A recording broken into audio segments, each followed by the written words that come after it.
I still wonder why Tapu Koko helped us that day. Was it because of the connection to Solgaleo, the legendary Pokemon of the Alola region? Oh, we wish it was that simple. Instead, it's much more sinister than that. Anyway, getting a bit ahead of myself there, though. So let's start at the beginning. This is a bit of a theory about the Tapus. So they are the guardians of the Alola region. At least that's what their title is anyway. I am aware that Pokemon Insider did a very similar thing to this. However, mine does go a very different route at the end, even though the beginnings are very similar. So the first Tapu that you encounter, and the main one that you encounter through the story mode, is Tapu Koko, the guardian of Melee Island. So there's quite a few things about him. So the first time you meet him, he saves your life as you are protecting Nebby on a bridge. We'll circle back to that later on. What's more important, though, what stands out more to me, is the reaction to him saving you. Many characters have a similar reaction to Tapu Koko saving you, but Kakuna Hala is the main one, with Kakuna Hala being the kahuna of the island, the chosen one of the Guardian, Tapu Koko's go-to guy, basically. So what Hala says is, although it is said to protect us, our Tapu Koko is a rather fickle creature, yet our Guardian was moved to save you. So this basically seems to imply that Tapu Koko doesn't save people very much, that Tapu Koko needs a reason to save you. This seems very peculiar to me. It makes it very clear that Tapu Koko isn't doing its job of protecting people. There's then another person, a police officer in Melee Island, who says that if you do anything too bad, the Tapu will bring their wrath upon you. This also seems like, rather than being peaceful gods, being respectable, they instead choose to use their wrath instead of peaceful means. Of course, so far all this has been about Tapu Koko. There is also Tapu Lele. Now, Tapu Lele has information on her official website, which says that she scatters glowing scales around that physically affect others. So it provides stimulation to their bodies and healing them from illness and injury. However, the scales are dangerous as well, because a body can't withstand the changes brought about by contact with too many of the scales. In other words, you use too many, it has bad effects. It's known to scatter scales over humans and Pokemon for its own enjoyment. And although the website says it could be innocent in one sense, if we look at the Pokedex entry as well, specifically the Sun Pokedex entry, this guardian deity of Akala is guilelessly cruel. Guilelessly meaning honest. That means that it is cruel and doesn't even try to hide it. So this Pokemon scatters scales around that cause negative effects in humor for its own enjoyment. The Moon Pokedex entry does also back up what it says about the scattering glowing scales. That doesn't go about the negative effects of it. But yeah. So we have a Pokemon here that is the guardian of an island and really cruel and evil. So 2 Tapus down. Next Tapu. So next up we have Tapu Fini. Tapu Fini is the guardian deity of Pony Island. On the surface, Tapu Fini doesn't seem to be that bad.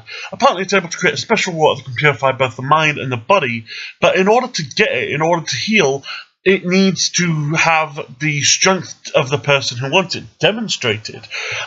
This is done by giving them the Strange Fog. Now, this Strange Fog can make the opponents confused, and self-destructive is a word used. It seems to drive them insane. And if they're able to endure, then yeah, they're able to get it. A lot of people that have come with evil intentions, but it is noted that Tapu Fini doesn't like humans. It disgusts humans, and it has a lack of interest in appearing in people. But yeah, if we get past that, there doesn't seem to be that much. Except one thing. That's actually the reason that I'm doing this video. When you first arrive on Pony Island, there is no kahuna, and it hasn't been for a couple of years. However, it is still rule that, and bear in mind this is a rule put in by the Tapu, that nobody is allowed to go up to the altar of the Sun or the altar of the Moon, depending on your version, without the kahuna's permission. So that means that nobody has been able to complete the island trial. That means that nobody has been able to nobody's been able to go to the religious area. And if you also look at the trial captain that has been apparently chosen, then she is very ditzy, very non-caring. She doesn't even have a trial. So it does seem like Fini has actively been trying to ruin Pony Island. Tapu Bulu is another one where, on the surface level, he's not that bad. If you look at his Pokedex entries, it says that he's lazy, it says that he tends to use plants to immobilize his foes and then destroy them with one blow, and it says that he sort of shows no mercy when dealing with evildoers. Overall, not that bad. I mean, yeah, short-tempered, yeah, not exactly good, but we can forgive it. However, if you look around Ula Ula Island a bit, you can see a couple of references to his wrath. First of all, is that if you look at the Thrifty Mega Mart, where you do your trial, that was destroyed by Tapu Bulu, because apparently the island is sacred and you can't put a shop there. So he destroyed it. There's no clarification as to whether people died or not, but looking at the huge amount of ghost types there, it does seem like, yeah, there may have been some casualties there. Then there is actually a bit of a common theory, one which I believe, and I'll probably go into more detail, that Po Town was built as a defense against Tapu Bulu. And then the final thing is that apparently there was a bit of a following around one of the kahunas, and then Tapu Bulu put a stop to that. Wait a minute, that started Team Skull. Now this is where it gets twisted, because they're not just negligent. If they're able to jump in and save us, if they're able to jump in and fight the Ultra Beasts, then they must have some form of omnipresence. They must know what's going on in the islands. So not only do they create Team Skull, they don't do anything to stop them. This is made all worse for the fact that Team Skull is very much the evil side of Aether Foundation on the islands. They could have stopped the Ultra Beasts from coming through. They could have stopped everything if they stopped Team Skull. And especially on Ula Ula, they are a massive threat. Why did they not show their famous wrath? The only way for me that all of the plot holes seem to line up is if the Tapus actually want the Ultra Beasts to come through. Now hold with me, I know that's an obscure thing, but first of all, that explains why they never eradicated Team Skull or the Aether Foundation. You could argue the Aether Foundation is because they seem to be good guys on the island. It's not unless you actually go to Aether Paradise that you can see the problems. Saying that, I don't believe that that would stop the Tapus. I believe that the Tapus must know the true nature of the Aether Foundation. That just seems to be the same way that they're able to come and save you when they need to save you. So that seems to be the initial sort of thing. That's why they don't stop Team Skull. Then we have the unsolved mystery of why they save you. They don't save you, they save Cosmog. On the bridge, it never gets explained why you get saved. It's sort of suggested that it might be because of your connection to Cosmog, because you're the one that will stop Aether Foundation and stop the Ultra Beasts. But that requires so much. It requires them actually seeing into the future, actually seeing that you are the one that can stop it. That's not just omnipresence, that is seeing the future. That is a big difference and a massive leap. So I don't really buy that. What seems to be much more plausible is that they weren't actually saving you all. They were saving Nebby. Nebby is what the Aether Foundation was wanting. Nebby was the power source to open the Ultra Wormholes. They then leave Team Skull up because Team Skull is capable of getting Nebby, as they eventually do. It is Plumera that takes Lily to Aether Paradise. So that is how Nebby gets back in the hands, which is how the Ultra Wormholes go through. It just seems to all click together. That does definitely seem to be where their actions lead to.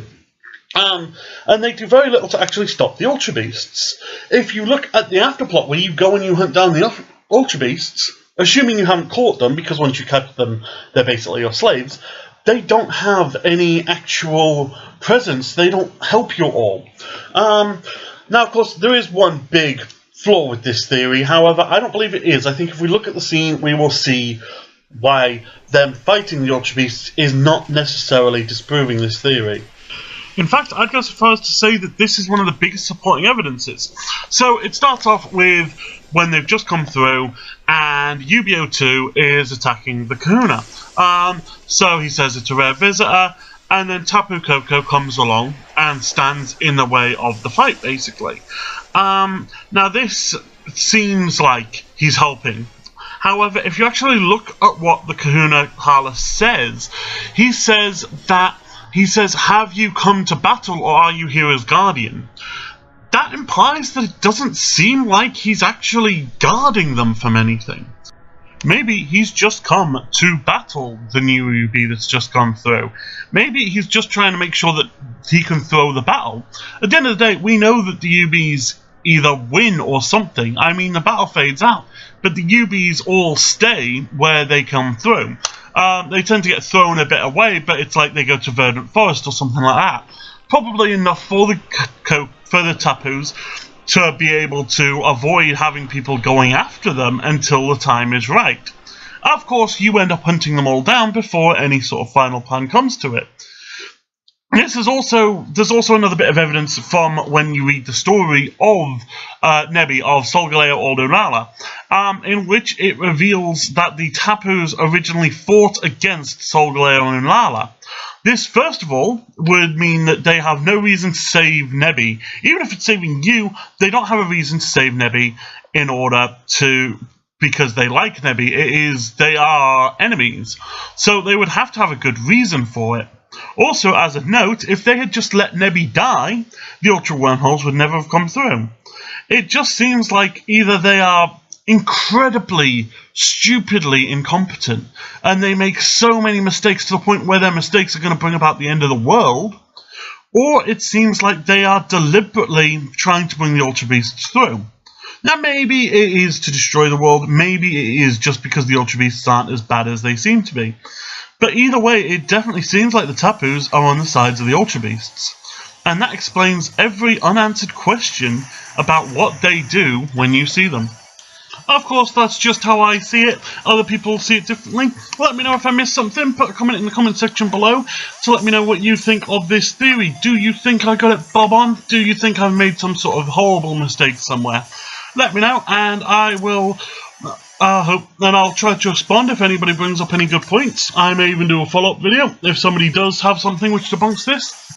And yeah, also leave in the comment section below any theories you'd like me to do. So yeah, thank you very much for watching, and I'll see you next time.